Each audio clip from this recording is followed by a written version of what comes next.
with the court's permission. Never seen him do that. Me neither.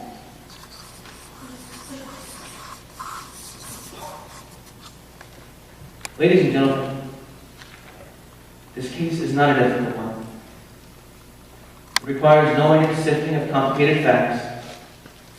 But this case is as simple as black and white. Now, the state has not produced one iota of evidence that the crime that Tom Robinson is charged with ever took place. It has instead relied upon the testimony of two witnesses whose testimonies have not only been called into serious question under cross-examination, but have also been flatly contradicted by the defendant. Now, I have nothing but pity in my heart for the chief witness of the state. But my pity does not extend so far as to her putting a man's life at stake. And this is what she has done. Done in an effort to get rid of her guilt. Now, I say guilt because it was guilt that motivated her. She committed no crime, but she broke a rigid code of society, a code so severe that whoever breaks it is hounded from our midst as unfit to live with. Well, she is the victim of cruel poverty and ignorance, and yet she knew full well the enormity of her offense, and she persisted in it. She persisted in it, and her subsequent reaction is something that every child has. She tried to put the evidence of her offense away, out of sight. But what was the evidence? Not a stolen toy to begin. No, the evidence that must be destroyed was Tom Robinson, a human being. Tom Robinson, a daily reminder of what she did. But what did she do? She tempted a Negro. She did something that in our society is considered unspeakable. She is white, and she kissed a Negro. Not an old uncle, but a young, strong black man.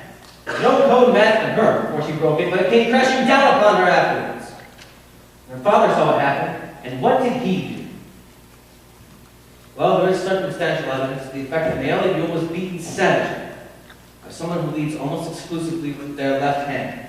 Damn you! And Buell's fraud of warrants, no doubt signing it with his left hand, and Tom Robinson sits before you now, having taken the oath with the only good hand he possesses, his right hand. Frickin' lying! Shut your mouth, sir, or you will be fined for contempt.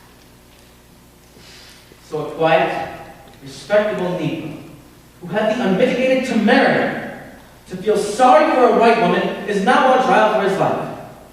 He's had to put his word against his two white accusers, and I need not remind you of their conduct here in court.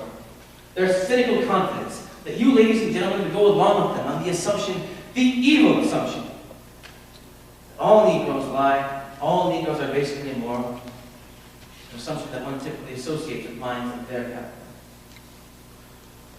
But you, ladies and gentlemen, know the truth.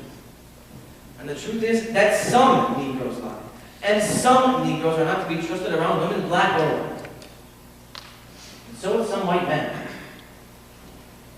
This is the truth that applies to the entire human race, and not to one particular race.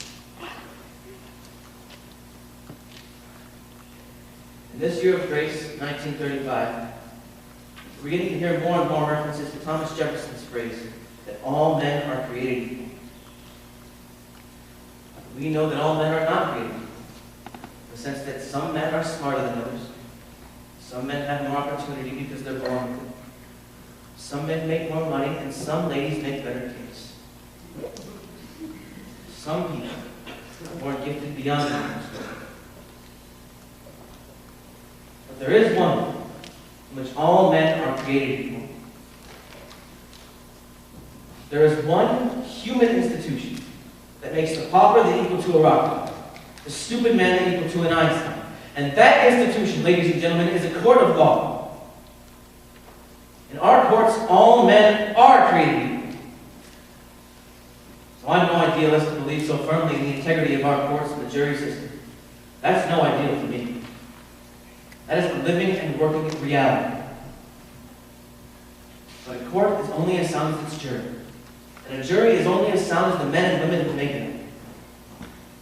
And I have complete confidence that you, ladies and gentlemen, will review without passion the evidence which you have heard, make your decision, and restore this defendant to his family. And in the name of God, do your duty.